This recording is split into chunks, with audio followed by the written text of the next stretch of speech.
Hi, I'm Kunzi and I'm a cosplayer and streamer, and today we're checking out the Nitro 5 by AESA.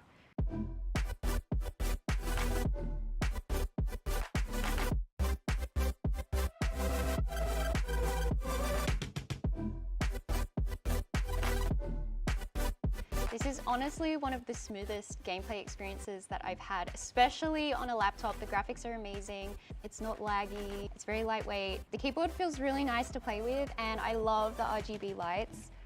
Look how pretty they are. We love a rainbow.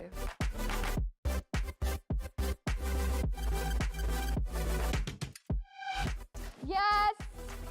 4-star! 4-star character!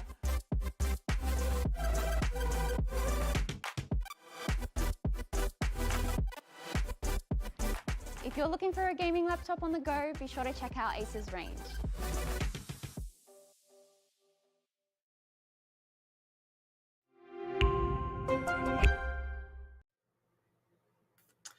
Ladies and gentlemen, welcome back to the AEL University League Season 1, Week 4. My name is Proto, and joining me tonight, the man, the myth, the legend, spudoom. How you doing, Spud?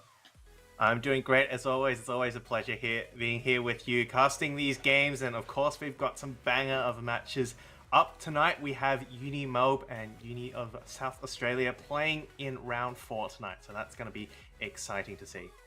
But before we get on into all this action, we do need to thank our sponsors, ladies and gentlemen. The AEL is sponsored by Predator Gaming, our PC partner, AOC Monitors, our monitor partner, and Rig, the headset partner. So, Spud, getting into the thick of it here, we have got a pretty big matchup tonight, UniMelb versus UniSA. Two pretty interesting maps as well, Cafe and Chalet. I know we did see Cafe last week, so hopefully something can come from that again this week. But what are your thoughts going into tonight? Yeah, look, well, UniMelb have been fairly well tested and proven to be a pretty strong team. They've only lost a single map against Wyverns in the first round, and after that they've gone 2-0 against Dugongs and AUE Black in the subsequent rounds. Whereas for UniSA, they've had a bye and then they went 1-1. They have won a 2-0 against Swindlers, but apart from that, they haven't had the same experience and the same track record as UniMelb. So I'm going to be putting my money on UniMelb Arctics here. We have seen them also play that very first week when we did the broadcast. But, you know, anything could go here. Obviously, UniSA did take out the Swindlers, and Swinburne University, not a shabby university when it comes to Siege. So definitely could see some upsets, a 1-1 perhaps. Yeah, I mean, 1-1's definitely on the cards. If you mention, obviously, Swindlers going down there is a pretty big name, notable one at that. So that is going to be something to watch out for going into these games. I mean, especially on our maps tonight, Cafe Chalet. I mean, two maps that do favour both strategical and aggressive styles of Siege, which I do think we have seen from UniMelb before in terms of the aggression style. But, I mean, if UniSA are coming out and going toe-to-toe with Swindlers, it's definitely something that we should be taking into consideration. But obviously getting into this, we are waiting for one player and then we'll be able to jump straight on into it. Spud, Cafe for map number 1. What do you think in the halves are going to look like here? Operator bans even going into this first map? Well, obviously, Jackal on the board for removal here. A Finker ban might be useful here, actually, against some of the more aggressive playstyles that UniMelb might be bringing. But, of course, that's just stock standard, usual thing. I would like to see something other than a Mira Kaid ban. Kaid usually survives this, because you can play the vertical to open those walls. Mira, though, yeah, usually taken off the board. Hopefully something other than a Valkyrie, because, I want to see something interesting here. Well, starting things off, as always, with the bans, Thatcher to go first for UniSA, UniMelb now to follow. Maybe going to see the Flores go here. He is pretty prominent on Cafe. Albeit, we could see a levy of things. I mean, last time we said that, Spud, we got a Carly ban or something like that from memory. But Nomad's actually going to be the one to go. And she's actually seen a bit of a resurgence in her sort of ban rate. She's been banned out quite a fair bit recently, I've noticed. So interesting to see her go. We'll leave Flores on the board. First defense ban to come. Mirror, unfortunately, not going to get any play for Spud. But is it going to be Cade or Valkyrie left up, do you think? With the Thatcher gone, Kaid makes a logical sense, but I do feel like the Valkyrie will be more useful here, especially with those multi-floor roams. Some of those cameras can see on multiple floors. So Okay, never mind. All of that cool analysis. It's just going to be stock standard Kaid ban. Go on skis. It's too much, Spud. Unfortunate. Cade's going to go. Valkyrie is going to make it through, though, so things are going to be a little bit interesting going into this one. Obviously, with Valkyrie on the board, well, we just saw the tease there from Golden. Unfortunately, not the stick just yet. And Hawkeye will lock in the Jaeger. I believe that may have even been an AFK pick. But Flores is going to be right into the thick of it here, being bought round number 1. Now, I know, I believe last week we saw Flores available, but not played out too much. Do you think he's going to be a little bit more prominent this week, Spot? One of the big places I can see Flores being used is that pixel shield. It's usually so difficult to get rid of that position. Lots of utility being dumped into it. Having said that, of course, it is kitchen service, and that's where I might see the Flores being rotated off once they realize this. Of course, bakery is still another position that might be useful and getting rid of anybody playing in prep. But apart from that, you know, could be other options you could be bringing here. Yeah, I mean, we do see some 6 picks, obviously. Gridlock being bought, obviously, with the Nomad ban. Gridlock is the next go-to, but Jackal as well has made it through, and MN400 is going to be bringing that one out here. Noobmaster as well on the Thinker. We talked about her relevance in terms of the aggression, but, I mean, the defense has got a pretty decent setup. Castle in play for 80. Ginger on the Mozzie as well, paired not with the Mute this round, but I'd imagine we may see that come out soon. But I mean, it's early days, Spud. We've got to see how these two teams want to play it out. Obviously, things are yet to kick off, so we're going to see how they're setting themselves up. It looks like UniMelb are going to go for a top-down, pretty standard for Cafe, but UniSA don't appear to have too much of top-floor presence. Vigil is on the board for Bad Champer, but you know, we're going to see how it plays out. Yeah, I think they may have just spotted out the Vigil on the drone, but as we mentioned, you don't really need too much top floor presence. You can just kind of stall them out, and that's the idea behind the Mozzie and the Vigil. You stall the drones, stop them from getting that intel, shoot a few, and then fall back for that those later gunfights. And you're still forcing the attackers to actually have to clear them out manually. And that, of course, burns time, and time is the name of the game here. So far, 2 minutes remaining, and they've made pretty good progress, I have to say. Yeah, Vigil is going to be the first issue here. Bad Chomping to go down. There is still presence on the top floor, which I don't actually believe has been droned. That is going to be Ginger on the Mozzie. I don't think Gridlock even has a clue that he's in this corner, albeit he's going to spot it out. That's going to be the first kill there. Jackal is going to give his position away, but it's all good. Bernardo is there to take him down, and the refrag comes out. So trade's going in favor of UniMelb here. They have lost the Gridlock, which is rather unfortunate early round, albeit half a round left to play with is plenty of time here, especially for a team like UniMelb, and they've actually got some pretty big frags off the board. Vigil to go down early is a good one to find, and Mozzie taking that Nitro out. It's going to be pretty big for them on the execute here, but there's a minute left to play with. They've got some vertical. They're going to try and open up as much as they can here. Yeah, not going to be as much vertical available as, say, with the Sledge or a Buck, but still a shotgun available for Mando, and Druid can use those Flores drones as vertical last minute if he really needs to.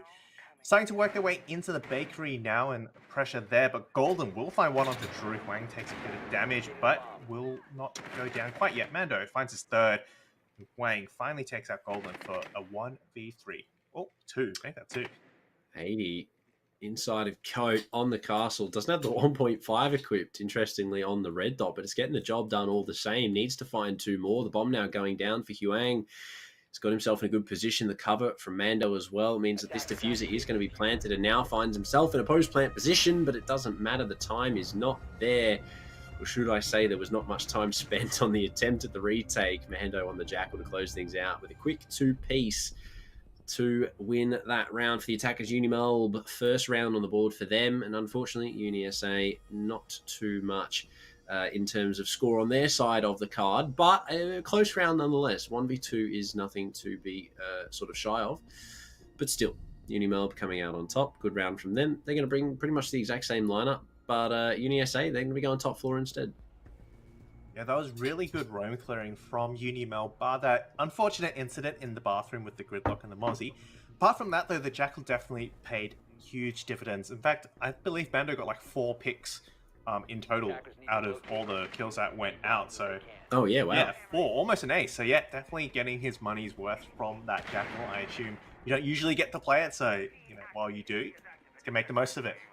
Worked very well, and UniSA felt a lot of pressure on site. They weren't really able to fight back until, well, 1 player left against 3. Not much you can do. Yeah, in a situation like that, it's a little bit rough. I mean, good for 80 to find 1 at least from Coat. Just pad the stats a little bit, you know, at least go 1 for 1. But at the end of the day, the round goes in favour of UniMelb, and well, now it's going to be top floor instead of downstairs. Maybe a little bit of a switch up in terms of pace here for UniSA, or at least an attempt. But from what I can sort of gather here, there is no pixel setup for them, no freezer shield, no bathroom shield. We do have Jaeger in play, no Wamai, and yeah, no shield at all. It's going to be back by the double door into the cocktail lounge. So interesting setup here for UniSA, not really extending over towards cocktail at all, or piano even. And UniMelb, they're going to have a relatively easy time taking a lot of control here. Yeah, that pixel is usually the biggest focal point of all these attacks. It's a first place of contact you usually get when you're entering the building through those red hatches into piano. And it's very, very strong position. So to see UniSA not really holding it is a bit worrying, considering they don't even have a bathroom player, as you mentioned. And that shield seems a bit misplaced. They can't really be protected by any ADSs. It's gone already. Oh, yeah. Yeah, I mean, without mute, this Flores is going to pretty much be allowed to do whatever he wants. Drew's just going to be sort of chipping away at all the utility he can find on the drones here, which, you know, for UniSA is not the best, especially now with Gridlock finding that opener onto Golden. I mean, UniMelb have really been doing a good job of locking down what they need to and clearing utility. I mean, the roam so far for UniSA, as we see here, Mando, is just kind of just been picked apart, you know, without real contention from UniSA. I mean, the utility is all there, but they're not playing the right operators to sort of support the utility they're bringing. I mean, no mute with Flores on the board. I mean, they did try and bring the Mozzie, but that's not really a direct counter. And you can already see how much it's hurting them in just the player count left and even the round count. Yeah, Orky's going to go straight down. Mando's just going to walk in. It's 7-0. Good for the last one. He does manage to trade. It's another 4K. Yeah, this is ridiculous, guys. You got to stop him. You can't just let him keep walking up and just killing everyone like this. There's a whole new meaning to the term running and gunning. Can we get a scoreboard, please? Is there any chance on a scoreboard? I'm pretty sure he's 8-1. Yeah, 8-1 right now, and there's only 2 other people on his team that have a kill. He is carrying. This is the definition of carrying. I mean, Mando, I believe Panic is what PNC stands for. They are currently in Evo, so you do have to give credit where credit's due. But I mean, at the moment, carrying for his team on the Jackal Bark is definitely doing a good job. UniSA don't really have anything to sort of answer back with. Now, we do see the integration of the mute from Bad Chomper here, so at least there's that to attempt to counter the utility being bought in the hands of Drew. So hopefully we will see a little bit more survivability. However, no shields being bought at all for anybody on UniSA, so Pixel is again out of the question for them. But instead, a Rook for 80 is the pick that I'm most interested in seeing how it plays out, because Rook is an operator that you don't usually see spud in competitive Siege. Yeah, hopefully that little bit of health might help these players survive their gunfights, you know, a bit longer, because so far they've just been losing a lot of these fights. Having said that, I think it comes down to really, really good positioning from UniMelb and the good drone work as well. That gives them all the intel, they know exactly where they are, and most of the time, UniSA players are caught looking the other way.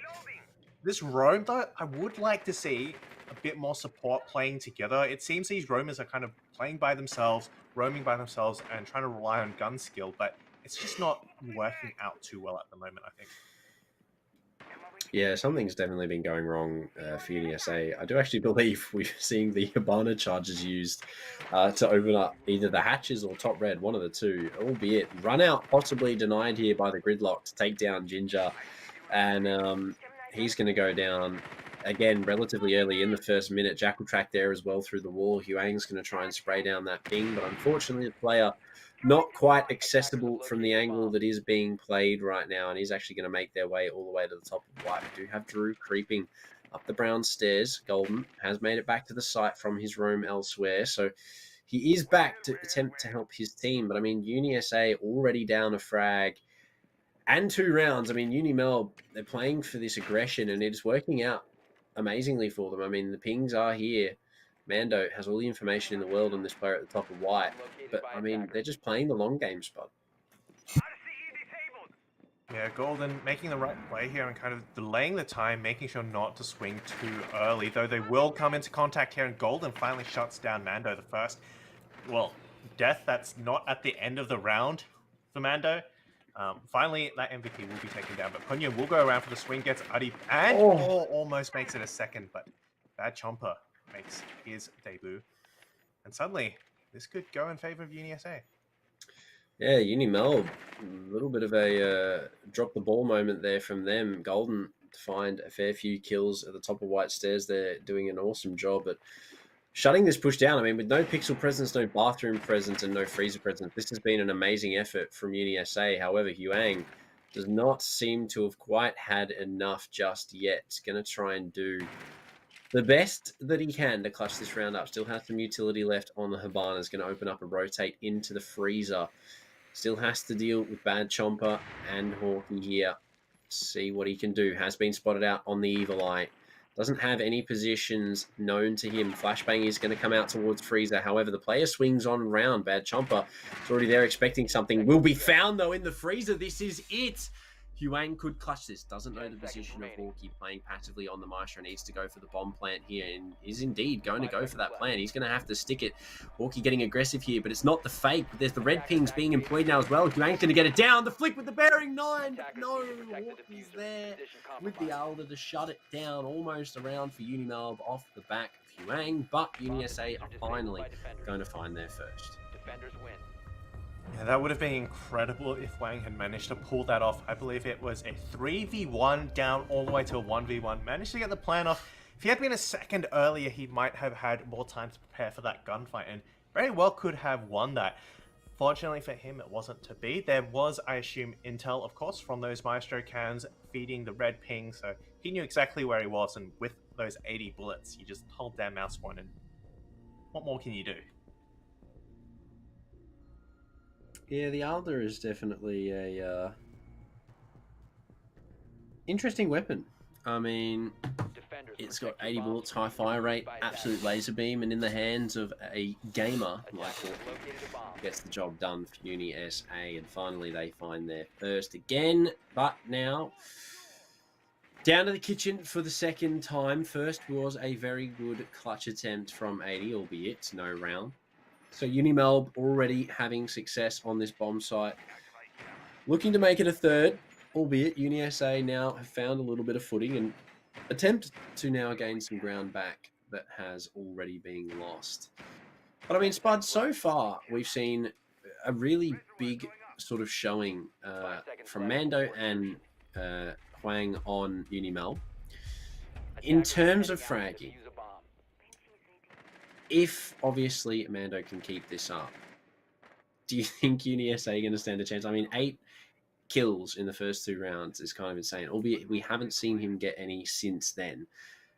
Do you think that it's a, you know, one-off thing, or do you think this is going to be a sort of a continuous endeavor? Look, if they don't leave him checked, if they leave him unchecked like he currently is so far, I don't think UniSA are going to have a really good time. They've certainly struggled a lot, and you know, picks like that as well. You lose Golden, one of your Golden players here, and Drew didn't even take any damage. Like, they're losing those early picks, and then UniMelb are just able to press the advantage. Punyan as well has been getting a lot of early picks, I've noticed, on the roamers as well, and he's doing his job really well, shutting down any aggression, so that yeah, UniMelb are just free to do stuff like this and just walk all over side. Yeah, I mean, the fact that Mando is upstairs, zero contention, is kind of scary if you're a UniSA player. I mean, yes, the Roma did kind of just jump over the balcony there, the Z ping slightly in the wrong spot. But I mean, the fact that Mando, I believe, walked all the way up white without any real issues and has now found Ginger there on the red stairs. I mean, 2 kills to go down. Golden, arguably probably the biggest loss at the moment for UniSA this round. The fact that he went down within the first 30 seconds, Spud. Obviously, it isn't going to be doing them any benefits, but yeah, now that they're 2 down, half the round still left for UniMelb to do pretty much anything they want. They have got the sledge this time, so they can play for that vertical pressure. And there's only 3 players left for UniSA. I mean, UniMelb are just starting to sort of close in on the chokehold, especially with Drew now finding bad Chomper as well. Yeah, one thing I am worried about is the fact that the diffuser is still outside, but I think maybe UniMelb just realized they don't need it. It just weighs them down. They have picked it back up, but it's all up to Hawkeye again. Managed to clutch out last time, but that was a 1v1. Can he do it again in a 1v5? Drones come out, there's vertical pressure. This is looking very, very difficult here as the sledge closes in, and, well, so does every other player. For a flawless round there from UniMelb. Yeah, rather unfortunate there for UniSA after such a promising round in the previous. UniMelb bounce back. They're going to get one for themselves. I mean, the early picks here are really what is hurting UniSA. And I mean, you've got players on UniSA, you know, Golden from Bliss. You know, we've seen Ginge before, Hawkeye even, competitive player. So UniSA arguably should not be making these mistakes. However, it could also be that UniMelb are maybe sort of just picking things apart really well. I mean, look at how Mando's been playing. He has been completely uncontested -2 rounds on this roam clear style that he's sort of playing, like Lurketh that he's sort of playing. It has been really interesting to watch unfold. But UniMelb, I mean, they have just been clinically dismantling everything that UniSA is sort of putting in front of them. Yeah, and one thing I noted, going back to the very first game that we saw UniMelb play, that was a 7-1 whopping, and that was when they started on attack. And if anything, this is a continuation of that theme. UniMelb are really, really good at attack. That aggression is very well placed. It's not overly risky. They have all the information, they have the drones going out, and they follow up on that information very, very well. And so, yeah, UniMelb definitely shine on the attack. And the fact that they've chosen to go on attack the next game, the next map, which is Chalet. And, yeah, the fact that, you know, that game we just talked about, the 7-1, that was on Chalet. I'm really worried for UniSA here. They're going to have to face UniMelb's attack all the time. Like, both times they're going to be starting off against it. And so far, it's not looking good. Yeah, I mean, coming right off the bat into your sort of adversary's best side is not the greatest of startings, but UniSA have definitely proven that they can hold on at least to some degree. Obviously, 1 round is better than no rounds. Golden, jumping on the Valkyrie here, will be one of the couple of times we've seen her implicated in the strategies for UniSA, albeit whether or not the cams are actually being helpful is a completely different question. I haven't seen too many nitros. I don't actually think we've seen any nitros from UniSA, but Drew is actually going to go down and loses that gunfight to Hawkeye there somehow on the crouch up. And Hawkeye, while on low HP, is now being pushed by the rest of UniMelb, trying to take him out in this position. Mando could be the one to repel in here and at least attempt to fight out in this sort of battle. One of the Valkyrie cameras being popped there. We do hear it. Oh, the SMG-11 not quite connected, but there's the first nitro. Bad Chomper will be there to take him out. Second nitro to come out as well, not going to connect, and Noobmaster's going to take down Ginger. So a 3 versus 3 after some pretty decent trades, but UniMelb still have some good utility to play with. Sledge on the board. Golden now going down as well. Bornian there to collect that frag. He's going to get the track as well, and things aren't looking good, Spud. And this Jackal has just provided so much value in terms of intel. It, you know, shows exactly why he's banned all the time.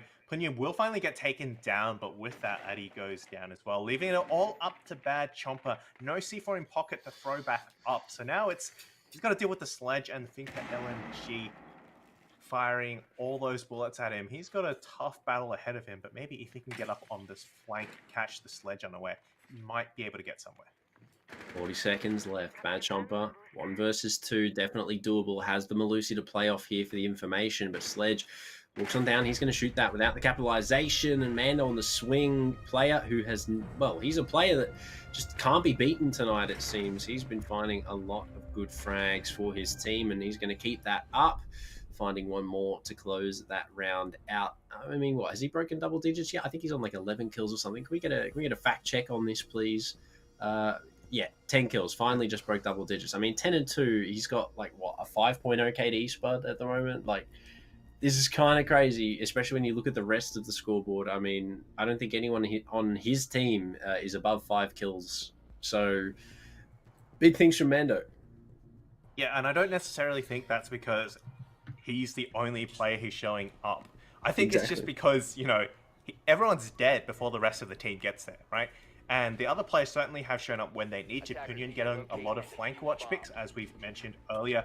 Wang getting the almost clutching up that 1v3. Noonmaster also getting some of those picks and refrags. And that's something that I think UniMelb are doing a lot better than UniSA, is getting those refrags. A lot of the time, UniSA get picked off, and then there's no refrag to follow up. No one is there nearby to support. And that means UniMelb are just getting free reign. They get that man advantage, and they just can keep pushing it until eventually UniSA just kind of crumbles apart.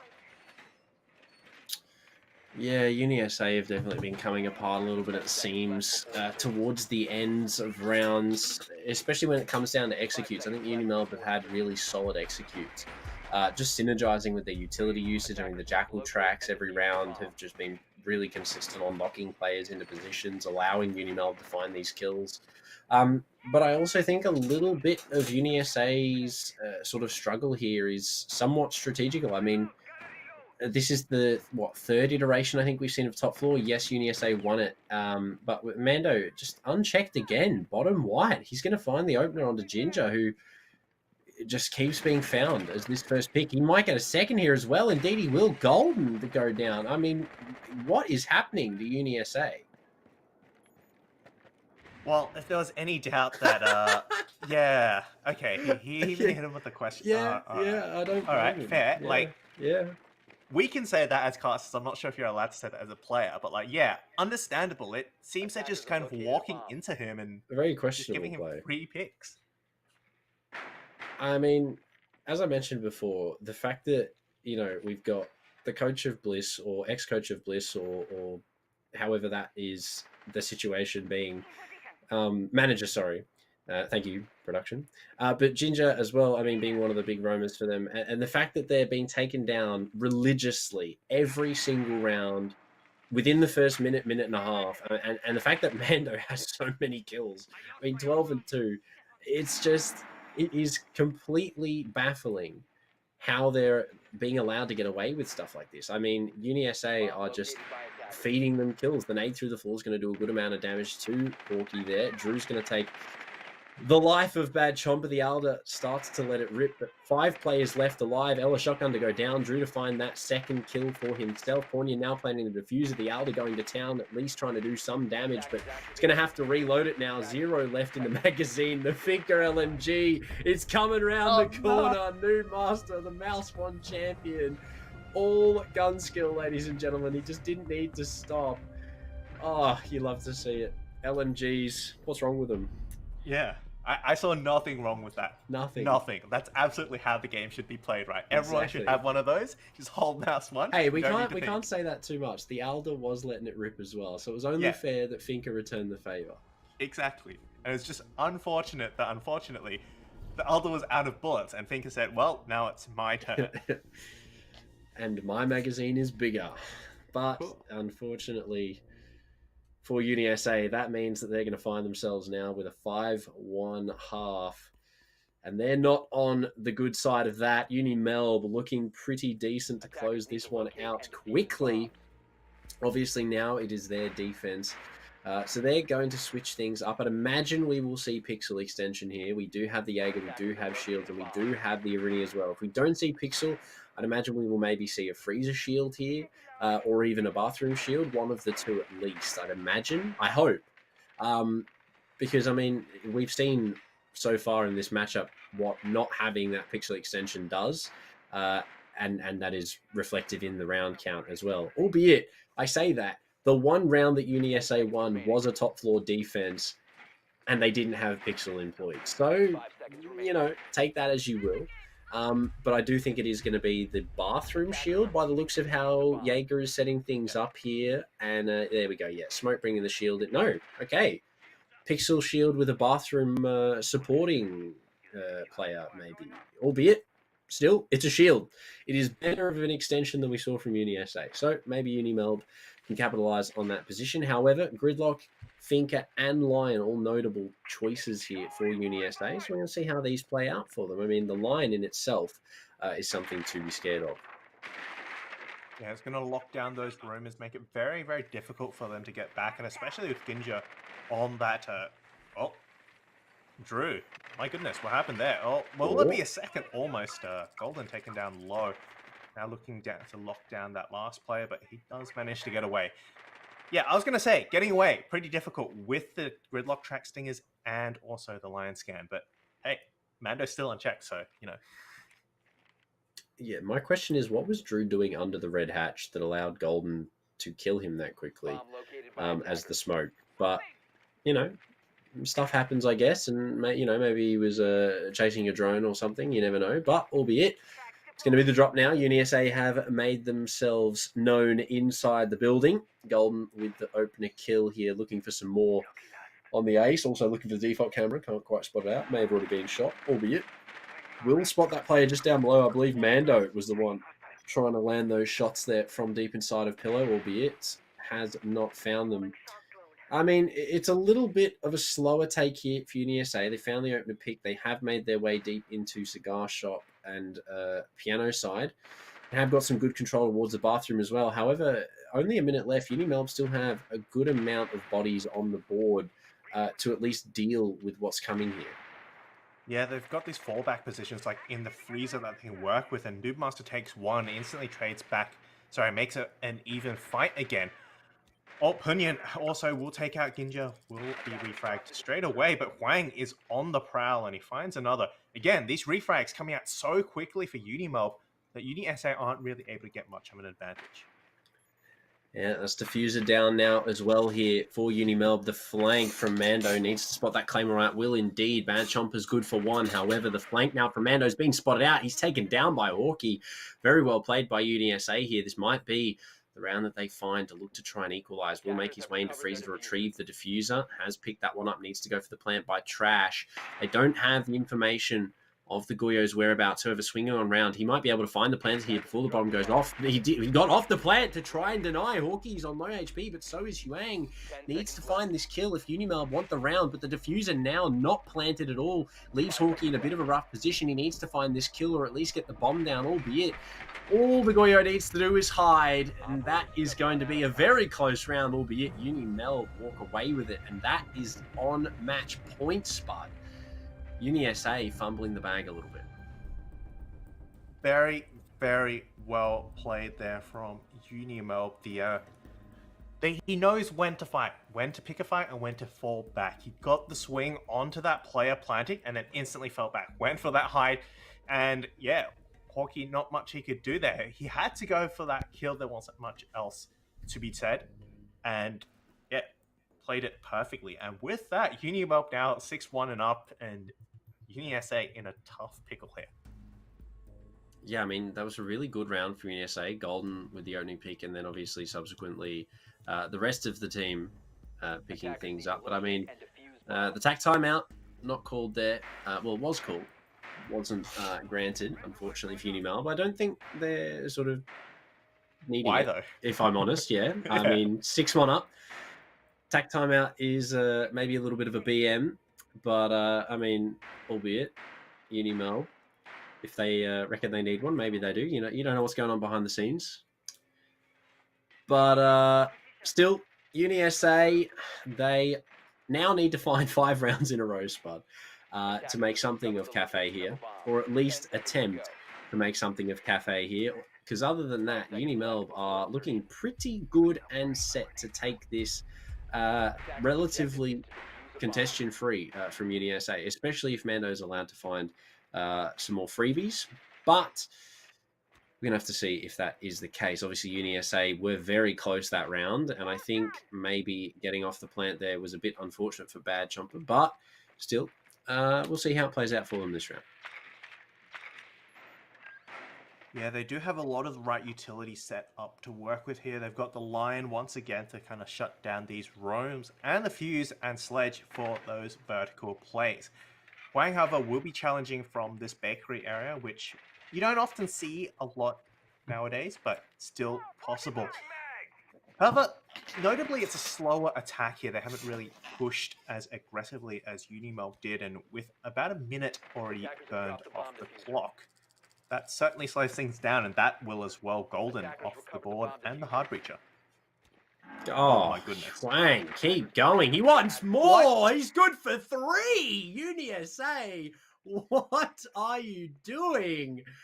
Oh my. Good thing that wasn't Mando. We might have seen another question mark, but Wang is good for as many as he can find. Drew as well, adding 1 to the scoreboard. And now Hawkeye finds himself again in a 1vx situation. In this case, 5 players, completely full health as well, left on the board for UniMelb. Hawkeye is going to have his work cut out for him. He does have the Finker LMG, 2 Adrenal Surges, and 2 grenades to play with. But, I mean, based on how UniMelb have been performing right now, I do not rate his chances in the slightest.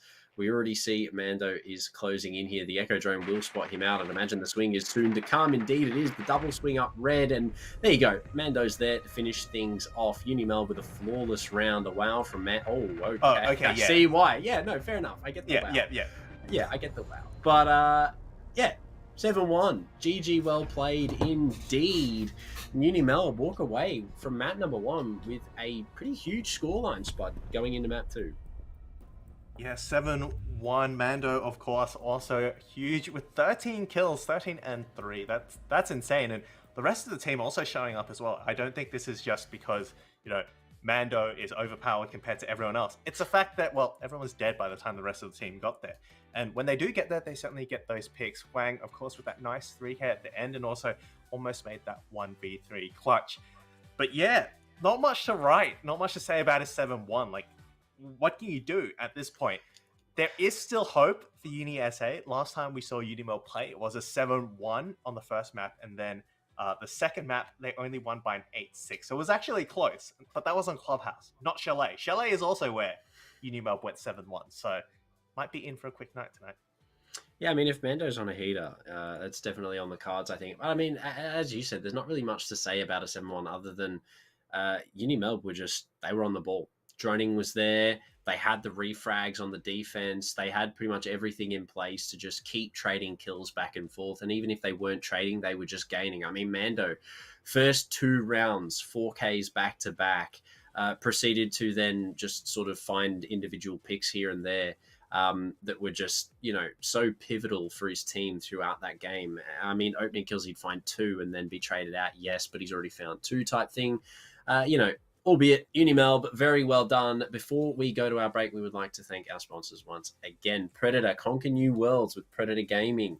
Predator are the gaming PC partner of AEL. Conquer new worlds with Predator Gaming. Predator puts power and precision in your hands. Elevate your gaming experience in every way with quality and performance thanks to Predator, as well as AOC and Rig. Ladies and gentlemen, we will be back very shortly. Don't go anywhere for map number 2, Chalet, right after the short break.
I just can't let you go.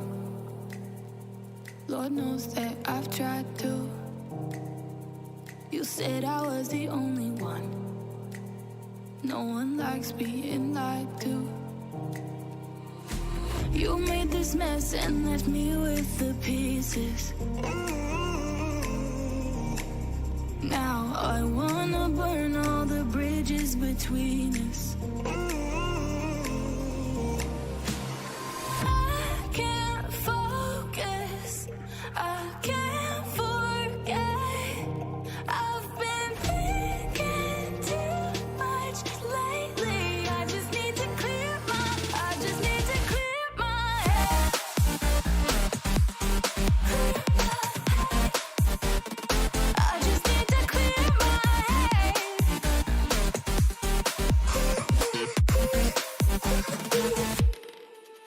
I've been stuck on your memory, but it's not like I need it. And we may have some history, but we don't have to repeat it. You made this mess and left me with the pieces. Now I'm gonna burn all the bridges between us. I can't focus, I can't forget. I've been thinking too much lately. I just need to clear my head.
Hi, I'm Kunzi and I'm a cosplayer and streamer, and today we're checking out the Nitro 5 by ASA.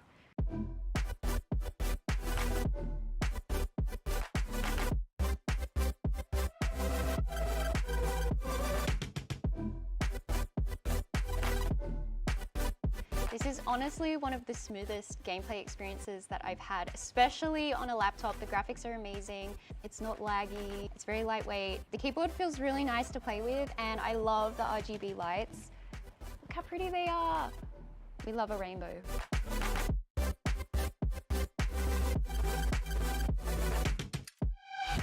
Yes! 4-star! 4-star character!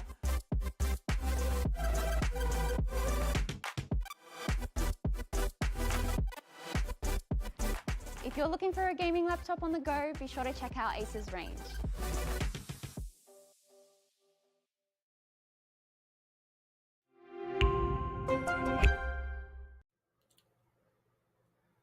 Ladies and gentlemen, welcome back from our short break. We are here to continue on the saga of UniMelb versus UniSA. Match number 1 came to a close moments ago with Cafe going in favor of UniMelb 7-1. Spud, we now head to Chalet.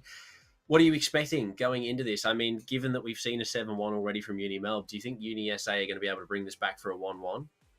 Well, okay, the only thing that I can say is in UniSA's favor at the moment is the fact that this is their map pick, so hopefully they feel a bit more comfortable on it, play a bit more freely, and they have some better idea of what they're doing. Unfortunately for them, that's kind of where the odds end, because of course UniMelb get to attack first here, and we did see them win a 7-1 against University of Wollongong, 7-1 on the very first week. So yeah, the odds here just don't stack up for UniSA, but of course we could have a bit of an underdog story here. They might be able to take it all the way to overtime, hopefully get a win here, because otherwise UniMelb are going to go pretty much unchecked this entire group stage. Yeah, I mean, especially if Mando can continue fragging like he was in game number 1. I mean, 13-2 by the end of it, or 13-3, or something along the lines of that. 13-3, yeah, that was it. Yeah, 13-3, kind of insane, given that it is Cafe attack cider first for UniMelb. So, I mean, keep that in mind going into Chalet here. It is a map that favors the attack over the defense, start side at least. Anyway, it is attacker-sided map. So I'd imagine, given what we saw on Cafe, we're probably maybe going to be looking for a 5-1, 6-0 half here, if I'm being completely honest.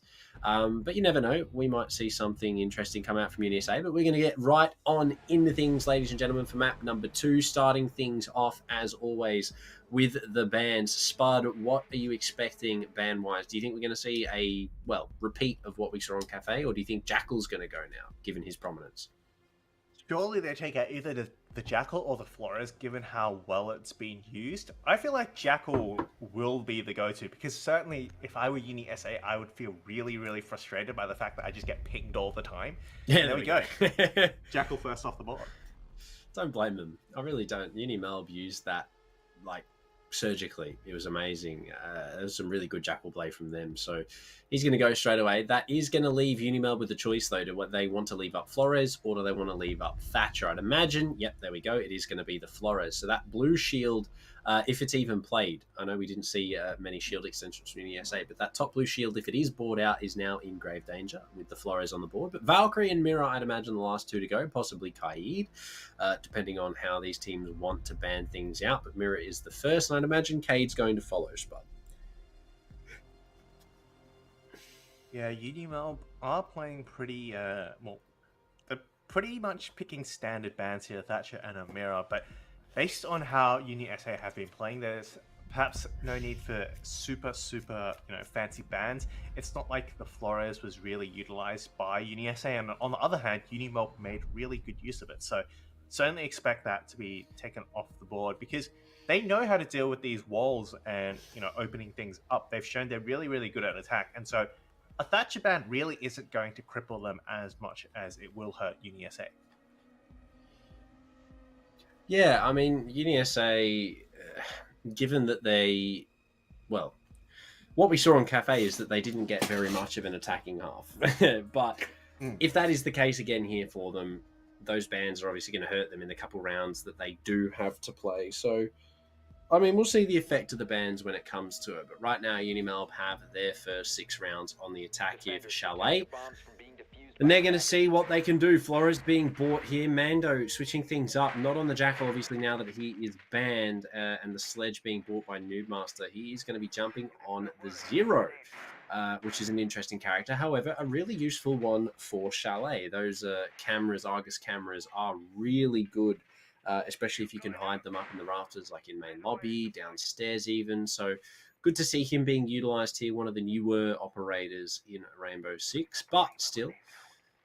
UniMelb, pretty decent lineup coming into this. UniSA kicking things off on the top floor. Golden bringing out the Echo, and the mute here as well from Aiden right off the bat is good. They've learned their lesson from Cafe. However, just at the end of the prep phase there, Huang is going to disconnect, which is rather unfortunate for UniMelb. So 4v5 already. UniSA probably very happy that that has happened. Yeah, if anything, though, I don't think that's going to hinder UniMelb. Oh. Okay, that will, though. Losing 2 players right off the bat, yeah, it hasn't even been 30 seconds, and Punyan, of course, it's going to hurt. It's going to hurt. UniMelb still have a really good chance, I feel. Like, it's not the end of the day, but that's certainly going to hamper their plans for that aggression early on. I know we've been hyping up Mando a lot, but he is still alive. So, you know, the hopes are good here for UniMelb, given that he is one of the fraggers. But speaking of frags, Noobmaster is actually going to be the one to kick things off. Golden to go down again in the early stages of this round. And it is going to leave 4 players still left for UniSA. However, UniMelb now find themselves in a 3 versus 4, which is a lot more doable. But this is where Zero is going to start to come in handy. Look at this, all of this information that is being gathered up here by Mando. He knows that the master bedroom site is mostly clear from the looks of things, minus the one player in there who has been spotted out, I'd imagine, by the camera. But Spud, minute 40 remaining in the round, a lot of time to play with for both teams. UniMelb, they've actually kind of brought it back to a very clutchable position. Yeah, it's doable is one thing. If they manage to get this next pick and bring it to a 3v3, then definitely it's even, and that's where things start to slide towards UniMelb, just based on how well they've been playing. Extra player does come back, won't be able to do any shooting, but will be on those cameras, and with so many of them, it's going to be very, very helpful for UniMelb. And that's the whole point of those cameras. It's a bit of extra flank watch. It's seen as a substitute for Nomad, for Gridlock, but only if you have a really coordinated team who know what they're doing, who are always on those cameras and watching. And UniMelb certainly have shown that they have that coordination. A minute left to go now, though, and they need to start working these power positions. A breach and that piano shield has been taken away, but still 2 roamers to deal with. Well, one will be spotted out. Mando takes down a bad chomper, and, well, the cameras for Zero already proving to be a good bit of utility to bring along. 30 seconds left to play with here. They're going to have to get the bomb down or play for the frags. Only 2 players on site. Obviously, with the Echo being taken out of the equation, things are going to be a little bit harder for Denial. Ginger will be spotted out, and that is going to force him back downstairs to make his way towards Astro. Mando is looking to try and force this fight here with Hawkeye, but unfortunately the Gonsik's actually going to miss that shield. He's going to make his way into Piano. 15 seconds left. Needs to find this opening frag here onto the smoke. He does have the diffuser. He is going to find it, indeed. He now has to go for the plant. He's got to make it all the way back to half, or he's going to be able to take the Echo drone out for the information as well. The bomb now going down. Addy's going to go down to Drew, and it's all up to Ginger. Coming late. Up, back into Piano. He's made it all the way up. The bomb's going to go down. He will find the first. Mando to fall, but now in a post-plant situation. It's a 2 versus 1. Drew and Noobmaster need to find Ginger here. He has some Z-pings, the 180. So close, but Noobmaster there. LMG in hand, and UniMelb, they're going to continue their streak on attack, and they're going to find the opener. Well, don't you just hate it when you show up late to a party and everyone's already left? That's pretty much Ginger walking moment, up to the side, right? And there's no one there. It's like, where is everyone? You know that everyone knows that meme. Everyone knows the meme I'm talking about, right? You know, well, where is everyone? Well, he did do some damage. He managed to take out the planter. Had he been a second there earlier, had he been there a second earlier, maybe he could have stopped the plant. There was still a lot of cover, so who knows? Sound cues might have given him away. But that was, yeah, not too bad. But at the end of the day, still an exit frag. And with that, UniMelb, yeah, back on the attack, another round up.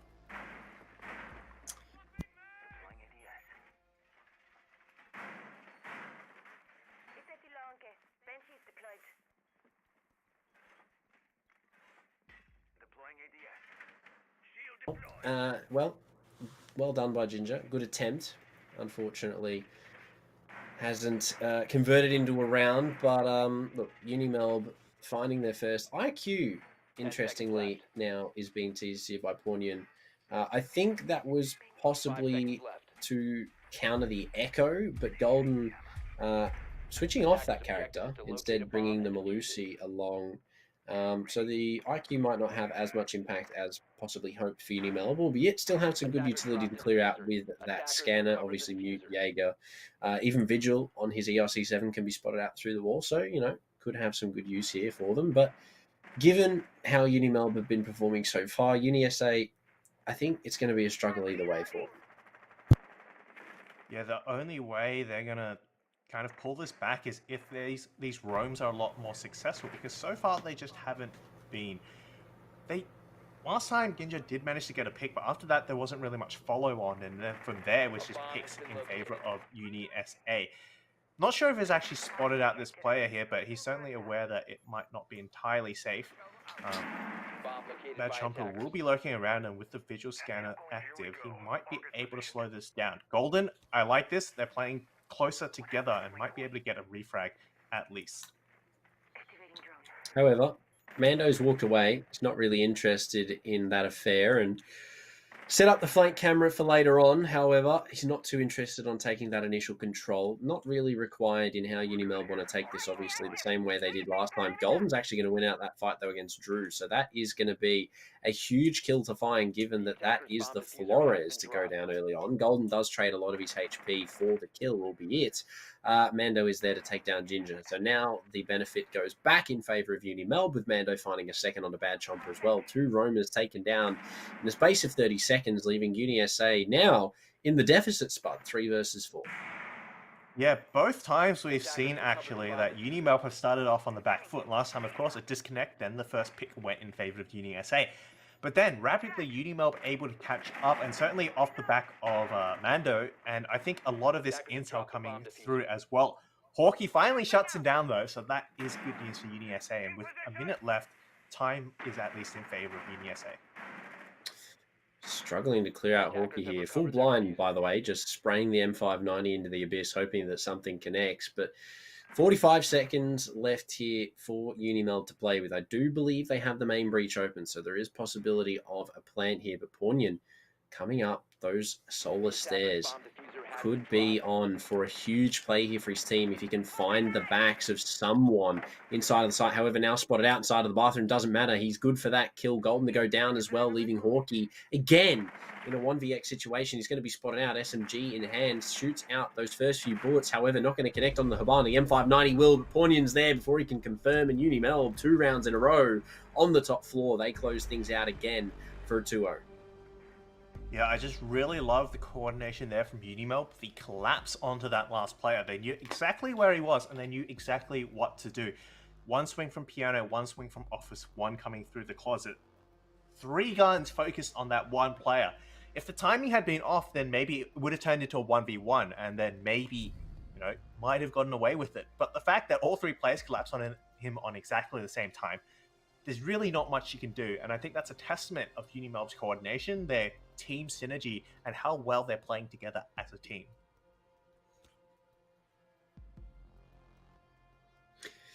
Yeah, I mean, they have such good coordination. Their droning has been really good. They've just been collapsing on refrags really well as well. So, I mean, UniMelb, hats off to you guys. There's obviously practice going on behind the scenes, and it is showing in the matchup right now. And even in the previous, I mean, 7-1 again is nothing to scoff at. But UniSA, they're going to give up the hopes and dreams of holding on to the office for now. They're going to go downstairs to the secondary site of Bar, Tachanka, and Frost, both being employed this round, paired with the smoke, obviously, from Ginger. Golden on the Jaeger. No Wamai, though. So we're going to see how top blue plays out here with only 3 ADSs and the Flores on the board. Mute is being brought along by Bad Chomper, though. So hopefully that is going to be a pretty direct counter. But, I mean, look at all of the burn being brought here by UniMelb. 9 flashbangs, 2 smokes. Sorry, 12 flashbangs and 2 smokes. And then, obviously, I'd imagine the Gon 6 in the hands of Pornian, but on top of that, obviously Drew on the Flores. So we're going to see how long those shields stand the test here, given all of the breaching, clearing utility, rather, should I say. That's unfortunate, Drew. I feel that. I do that all the time, and I know how much it hurts. The other thing that I did notice when we were going through that overview of the map is the library and office walls aren't reinforced. Usually you do want those reinforced just to slow down the attack a little bit. But with them open, you're going to get control of that top of mezzanine and also start contesting library a lot easier. So Ginja definitely has his work cut out for him. He is got those smoke canisters to slow things down, but it's only a matter of time, especially with the Buck and Drew is already right at piano.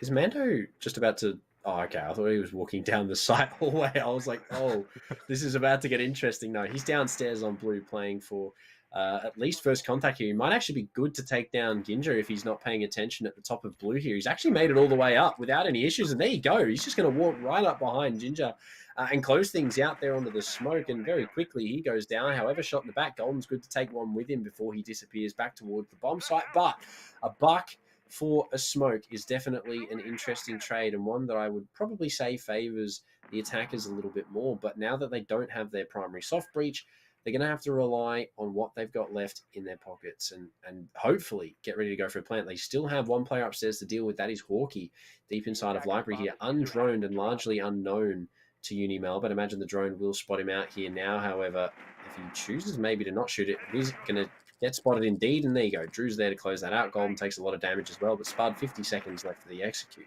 Attackers have located a bomb. Yeah, it's going to be very difficult that... Oh, never mind. Bad Chomper at least gets one as a consolation prize, but Noobmaster able to cut off those rotates now, and 45 seconds, that's still a lot of time when you're directly above the site. We did mention no vertical pressure can be exerted because they have lost that buck, but it's not a big deal. It's not the hugest thing at this point, and with those hatches open, you've still got a pretty good chance here.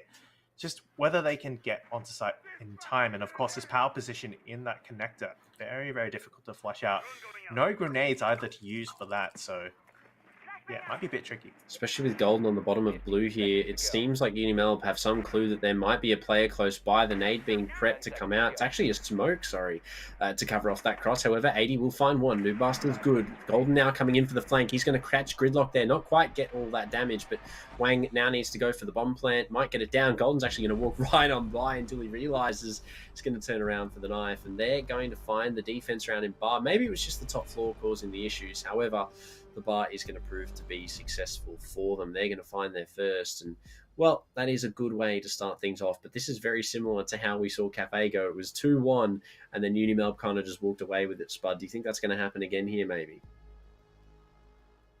Yeah, UniMelb definitely seem to trip up a little bit when they lose those key players. It does seem to stop them at least temporarily, but the trick is actually stopping those key players. Mando got taken down pretty early, which is probably one of the contributing factors here. But the problem, of course, is taking Mando off the board, and that's proven very, very difficult so far. And of course, we've said it multiple times, every other player is still able to clutch up and get those kills and the clutches. So, you know, if UniSA can consistently shut down some of these plays from Mando and the aggression, then yeah, they stand a chance. But they have to do it more than once to be able to prove that it's not a fluke. And so far, they've only done it once on each map. Yeah, I mean, we're going to see, Spud. We are really going to have to see how it pans out for them. I mean, UniSA, obviously, any round more than one is going to be an improvement from the first map here. But I mean, that round was definitely a lot more stable from them, I will say. So hopefully they can keep that up going into the remainder here. But UniMelb, I mean, they're really just starting to close in here. Their attacks have just been super consistent throughout these two matchups so far. I'd imagine we will see that continued on through, but I mean, you never know. It depends on what is the style of play that UniMelb want to go for in these latter rounds. I mean, Mando's back on the sledge, who's a character we've already seen him do big things on, and it looks like Trench might be the focus here for UniSA, but Drew's actually going to open things up with an early kill onto 80, so a Nitro off the board, and the possibility of Bandit Trick completely removing Golden actually almost losing his life on the hatch. He so close to being taken out, but he's going to get away. With that, however, that will cede a lot of territory, that kitchen dining, given away. However, Ginja looks to contest that. Going back upstairs, he's actually going to go all the way down up to Solar, perhaps, or jump off that mezzanine. But wow, look at this. Attack is already on site, led by that LMG. Noobmaster takes a lot of damage. He's standing in the fire. He does not care. C4 comes out, doesn't quite hit Noobmaster. Actually managed to get that kill. And now Ginja all by himself. He went for a long run, and now he's, yeah, once again, late to the party.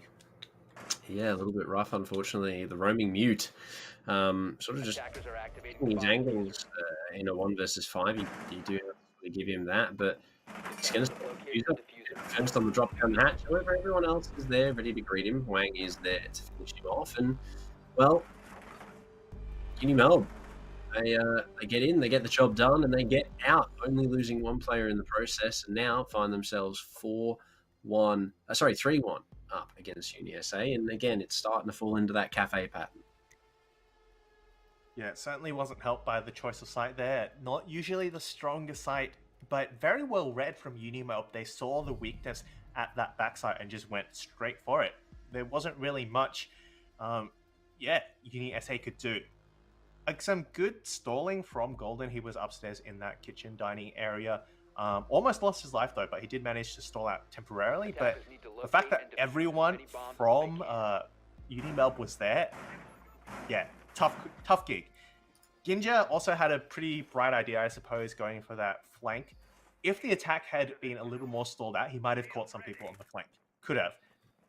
But by the time he got into position, all the site had already crumbled away, and he was just left off site, and that was just really unfortunate for him. So hopefully UniSA are able to hold on a little bit better and at least stall out some time so those late roams can come in and have some effect. But having said that, of course, we've mentioned Mando with the 0, very difficult to get past that. Yeah, Mando has just been on a heater. I mean, not as much this game as he was in the first game, which, albeit rather unfortunate for him, but even with him not getting those kills, it just proves that UniMelb are not relying on him completely to get the job done. I mean, they're still 3-1 up. That's nothing to be shy of. I mean, but we've now seen the fragging sort of be more evenly spread across the board. Obviously, Drew's had a couple more entries here. Noobmaster on the Fink has had a couple more. So that's obviously good to see in terms of them getting the job done. But UniSA now have to try and, claw a couple of rounds back before they go into their attack. Here comes the attempted Flores drone. It is almost going to get grabbed by the mute jammer on the door. However, the shield now cleared. Ginger is going to find himself in a bit of a compromised position. Golden's still getting really aggressive on this double door out the piano hallway, albeit no frags, no damage. And a minute wasted here, but some good utility cleared by UniMelb so far. Yeah, that piano shield is one of the key positions you got to get rid of if you're going for a take from that side, and that's pretty much what UniMelb is doing. They've also got library control, which is of course your first entry point, and now they can start working this wall. No Kaid or bandit charges. It's only going to be a mute, I assume, and you can put some charges up high to get past that. So yeah, it's just a matter of time when that wall gets open, and then after that, UniSA are really going to be feeling the pressure. Yeah, if they can at least find a couple of kills, it'll be huge. But Golden's actually going to be the one to start things off. He's going to take down Bornian, and that's the Echo as well, actually getting away downstairs. So it's not going to be good if he's going to be able to stay alive for UniMelb. Obviously, with the Echo drones on the board down. No, it's okay. Mando's there. He's going to find him and take him down. So the Echo's no longer viable in this round. They're going to try and clear out the wall from below. I do believe they actually got that there from the spray, and the wall will be opened up, allowing the nades and other utility to come through the main breach here. However, Drew's just going to go for the swing. He's going to take down Ginger, which is going to leave only 3 players left here for UniSA. 40 seconds left. Nitro prepped could possibly go for the Nitro here, but it's going to fall short. It's not going to find anyone. The bomb not going down quite yet. And UniMelb are going to go for the plant. Yeah, Noobmaster watching that corridor now, that rotate gets one, and now Bad Chomper and Addy both are forced through piano, but of course there is a player watching. Noobmaster has the cross, will be taken down though, but with that, the diffuser goes down, and now, oh, okay, never mind. Yeah, Wayne just cleans everyone else up. Yeah, okay, cool. There you go. Yep.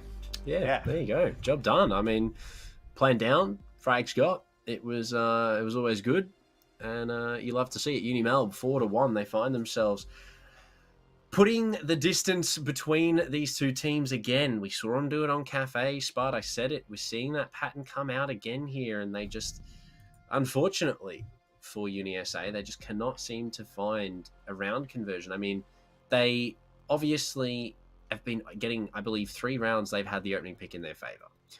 And then even with that, they have not managed to convert that into a round win, even when they found themselves in a 3 versus 5 with 1 disconnect and a spawn peak.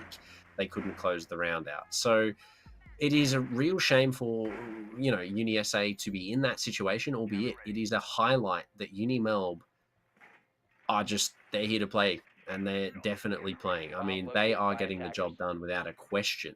So UniSA, they're going to have to find a couple rounds if they want to have a chance. But, I mean, attack, again, this map does favor the attacker side. So 5-1 is the best that UniMelb can hope for. But UniSA, they still have hope for a 4-2 here. And then, obviously, their attacking side, which I'd imagine we're going to see some interesting things from them. 5 seconds left. Yeah, Bar Gaming was the side that UniSA were able to win that for that 1 round. So this is something they've already tried, already done. Admittedly, it was a little bit closer than I assumed they would have liked. It did come down to a 1v1. Well, sorry, not a 1v1. It was a 1v2, but the plant was going down right at the end. But yeah, speaking of plants, UniMelb have actually gone 3 out of 5. 3 plants out of the last 5 rounds. So that's pretty impressive. It is. It is quite impressive. But, I mean, plants are one thing, Spud. We've seen these two teams go toe-to-toe in the fragging department as well. Obviously, the plants are one side of the card. And yes, it is very commendable that plants have been going down. But even still, I mean, UniMelb, they've been locking down so many of these rounds just straight away off of picks. I mean, we do have an interesting choice of the alibi here from 80 with the no scope, the default iron sight, which I do have to sort of commend on the usage of. But Poignant on the OSA, a little bit of a switch up. Mando, I believe, was the original person who was teasing that operator. So some interesting choices coming out from UniMelb, albeit UniSA. They have a good setup here again for Bar Gaming, and we're going to see if they can make it work. But half the round gone and no frags either way, which is actually one of the longer times we've seen all 5 players alive. Yeah, so far this library stairs hold is working out a lot better than last time. Of course, Ginja taken out early last time by Mando, but this time he's managed to hold on. And half the round gone, he's still managed to keep his shield and holding a lot of these players at bay. I assume that's certainly thanks to some mute jammers, because if it wasn't, yeah, look at that. Yeah, I mean, shield's already been cleared out top blue. UniMelb now found a little bit of damage onto Ginger, and albeit Golden's actually going to be the player to open things up here with a kill onto Poignant. Ginger's going to go down. Golden's good for a second. Mando to fall. They don't necessarily know that the smoke is down, so the confirmation is not quite there just yet. Golden's going to walk out into the hallway, though, and Newbuster is going to be there to greet him with open arms. And the Flores drone now possibly to attempt to confirm Ginger downed on the stairs, albeit he may be able to go for the res here. No, Flores drone is there, and he's going to go down momentarily. There you go, Drew to finish things off. 30 seconds Spud in a 3 versus 3. Health benefit in favor of UniSA, but now the man advantage as Wang finds one onto Hawkeye. And very quickly, the lead that UniSA had found themselves dwindles as UniMelb looked good for the execute. 80's going to go for a late rotate into Dining to try and hold across on the bar here, leaving Bad Chomper the only player on the site. And here comes the collapse. Drew to find one, and that's a player inside dead, now leaving 80 to reaggress. But Wang is there. UniMelb, they're going to find the 5-on-half again. And this is looking exactly like how Cafe played out. Yeah, that might have just been in the heat of the moment. Addy, I believe, may have made a bit of a misplay there. At that point in time, you'd need both players on site to play the refrag to hold those crosses. But if the attack knows, well, one player's off site, and we've got 3 players pushing site, we can just kill the one player, and then the other guy's just nowhere to be seen. And he has to come back, which is definitely very, very tricky. Yeah, that's what happens. And UniMelb, another clinical round, a little bit tight on the time at the end, but as we mentioned, you're already above the site. You don't have as much ground to cover to get onto site. And once they started that execute, the momentum was rolling. There was no stopping that train. Yeah, no, the ball was already set in motion there for UniMelb, and I mean UniSA, they had the advantage, but Attackers need to locate and defuse took them any so bombs. long to capitalize on it that UniMelb sort of just stole it back from under them and, well, walked away with the round. But albeit final round here, sorry, final round, first round of the defense for UniMelb. Clash for Noob Master is something that is interesting to mention, but Huang on the Kavera, hiding inside of the bathtub to, well, dodge any of the drones for UniSA to attempt to keep his identity hidden. I'd imagine we're going to see some rat cav gameplay here, Spud, from UniMelb. But UniSA, are they going to be ready for it? They have the IQ. Obviously, Jackal being banned is going to make things a little bit more difficult. But Objective is to defuse a bomb. do you think Cav is going to get the Intero? That is the big question, Spud. Oh, it's a 50-50. I can definitely see it happening, and you know, if any team were to pull it off, definitely UniMelb, just based on how well they've been playing. But it's still a very risky maneuver at the end of the day, right? Interrogations, high risk, high reward. But I give him a good 50-50 chance here. There's certainly a good chance he gets it. He's hiding in the bathtub, though, which, I mean, he hasn't moved since prep phase, as far as I'm aware. I'm not too sure what the strategy is. Maybe he's waiting for the post plant, hoping someone comes through the bathroom to maybe, you know, get that Intero as they walk through. But I mean, I don't know if Hawkeye has any idea that he's in the bathtub or whether or not he's just trying to hold the cross here. I'd imagine he's probably just holding the cross, but the remainder of his team is rappelling up to Solar. It looks like it's going to be a north side execute here for UniSA. We do have an enemy detected outside, so whoever was going for the run out is no longer, but that's going to be a big opener for Golden. Here it goes, though. No! Golden, the right-handed flick all the way. Wayne goes down, and this is big control for UniSA. UniMelb fumbling the bag a little bit on the north side hold. The call now obviously given, and the site has fallen forfeit to UniSA. It's definitely something I did not expect to see. 5 players all alive. Diffuser going down. It's now up to Drew to get that pick. He does. And suddenly, things have slowed down, but still a very difficult position with so much of sight given away. Still have Piano, still have that clash maybe to get some information, but yeah. Difficult. Oh, well, at least this shotgun goes boom. Oh. No, okay.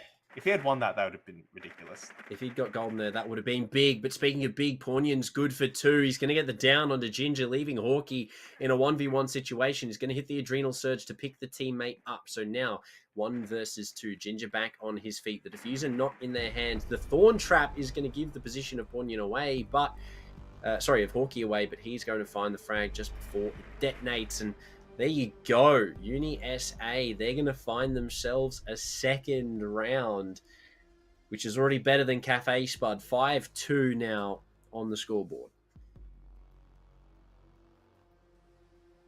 Well, off the back of some great plays from Golden, just, you know, pressing mouse 1 with the Sophia LMG. If it hadn't been for him, I don't think that would have been a UniSA round. But of course, he found those 2 opening picks onto none other than Mando himself. Then he got Huang in the bathtub, and then, of course, Drew challenging as the smoke later on. Almost took him out with a shotgun, but still, Golden able to clutch that out. And so, yeah, definitely the MVP of that round. And yeah, of course, I think getting that 2v1 at the end certainly helped the chances there. Yeah, I mean, the entries there from Golden definitely making up for lost ground. He's 10-6 at the moment, sort of doing a little bit of a Mando on Mat 1, but obviously the other side of the card. UniSA hold on a little bit longer here.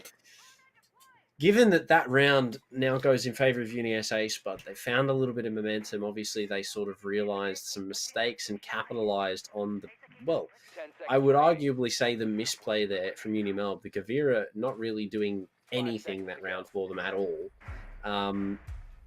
And I mean that quite literally. I believe the whole round spent in the bathtub and then died in said bathtub. Because, you know, Golden is kind of sharp with it, and not really much was in the favor there. So Now that the Cav has been switched off, Huang, on the Goyo, do you think that we're going to see a little bit more of a standard round of Siege, possibly going in favour of the defense, or what are we expecting as well? Yeah. There's no Clash as well, and some people say Clash is a throw pick. Certainly could have worked for UniMelb, but I think at least they've realized that they can't just give free rounds away. They still need to keep playing until the very end, and I think that means UniMelb at least are back on the right foot. That last round, perhaps also a bit of a fluke. But if UniSA can clutch this one out as well, then that's where things start to get interesting, because UniSA could have a chance if that doesn't happen. Things like that. Yeah, I mean, Mando just big-brained it right onto the window. I'm not too sure if he was repelling upside down or repelling just in the middle of the window, but that's your thermite gone really early on. So UniSA, not a good pick to lose here. And obviously with Mando still being alive, his prominence is going to continue through the remainder of this round here. Supported by Punyan downstairs, the two players close by on that trophy window have actually given up and rotated onto the rappel of the main double window here. Now, opponent detected outside. That's going to be the run out. Punyan's good for 2. The suppressed Thunderbird. He's going to find both of those kills for UniMelb, and UniSA now find themselves in a 5v1. It's always Hawkeye. How does he keep finding himself in these situations? This is like the third 1v5 he's been in tonight alone? I mean, you know, survivability of this man is off the charts, but he's always finding himself in these situations. I mean, what's going on? How's this happened, Hawkeye? Blows his own drone up as well. Yeah, this is just a bit unfortunate. Usually the Thinker is the first one in the building, so... Oh no, not again, not again. Not again. No, you can't do him like that. No. Oh no, he let him get up as well. Oh. Feels bad. Hey, at least he got the points for the revive. He did. He got the plus 50 or whatever it is for the self res. So, you know, we out here gaining points, but albeit the only people, should I say, gaining anything is UniMelb. They find that round 6-2 now, match point on Chalet.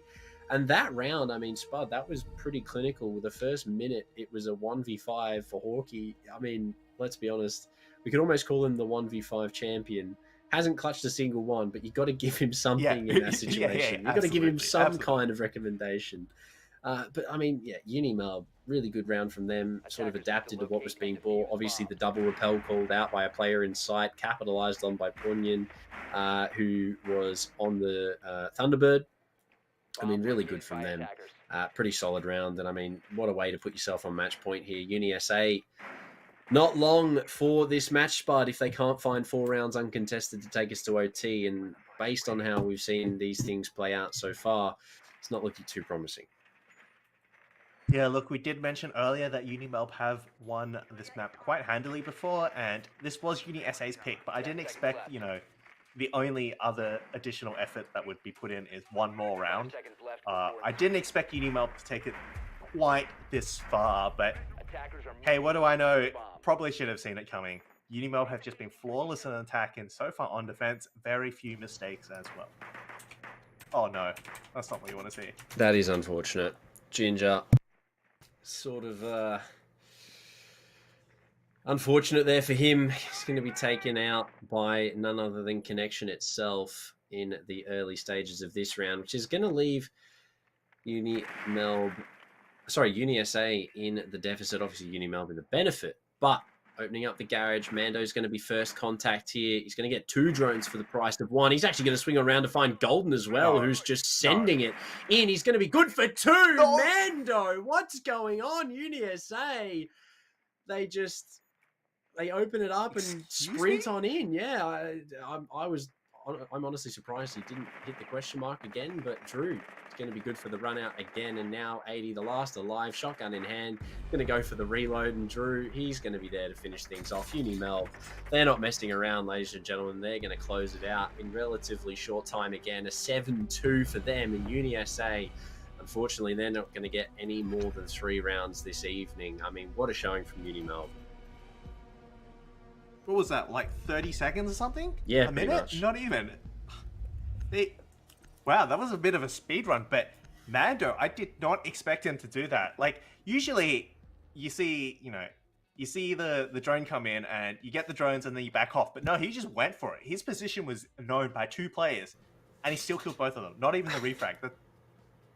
At that point, what can you do, right? It's just Mando. I mean, Mando diff was obviously a big thing. Double digits both games, huge frags across the board for both, and arguably largely uncontested throughout both matches. I mean, on the Jackal for map 1 and the Sledge, he was doing such pivotal work all around the map. I mean, he was opening verticality, he was getting opening picks, droning, playing for utility. I mean, he was doing so many big things for his team, and ultimately, again, however, supported a little bit more by Drew in the second map. He actually top fragged with 11 on Chalet. But I mean, UniMelb, it was really a masterclass tonight. 7-1, 7-3. Yes, obviously a little bit different than the first map. But, I mean, UniMelb still doing it in style. They closed things out and in relatively quick fashion. Yeah, just the attacks that they're executing, so well coordinated, so well timed. Everything just works together. And as we've mentioned, even if one player falls, another steps up to take their place. It's, we've highlighted Mando so much, and yeah, certainly he's a star player, but it's part of this big machine that just keeps on rolling, keeps on grinding, and UniSA are just getting eaten up in it. It's just, rather unfortunate. And I do have to make the same joke again about Gidja turning up late to the party. He disconnected, and by the time he returned, the game was over. So, just bad party timing, man. You got to work on it. Ladies and gentlemen, that is all for this evening. Before we head off, we would like to thank our sponsors once again. Predator, conquer new worlds with Predator Gaming today. Predator are the gaming PC partner of the AEL. Conquer new worlds with Predator Gaming. Predator puts power and precision in your hands. Elevate your gaming experience in every way with quality and performance thanks to Predator. Of course, we also have AOC, our monitor partner, the best viewing experience. AOC is a global leader in monitor display technology. For more than 50 years, AOC has delivered an exceptional viewing experience to millions of loyal customers worldwide. Today, the company offers a wide selection of stylish monitors for home, office, or gaming. And finally, last but not least, Rig, What It Takes to Win. They are our headset partners. They develop headsets delivering superior audio for competitive gamers and streamers at all levels. So join the Rig team and enhance your gaming experience. Ladies and gentlemen, if you want to find out more about the AEL as well, or upcoming events and live streams, check out AU Esports Leagues on all socials. Also, alternatively, you can head to the Twitch channels AEL Uni and AEL Uni 2. Ladies and gentlemen, we have had an absolute blast here tonight. 2 very enticing games brought to you on stream. And again, thank you to our sponsors. Thank you to everyone behind the scenes. My name is Proto and Spudoom. Have a good evening. We'll see you later.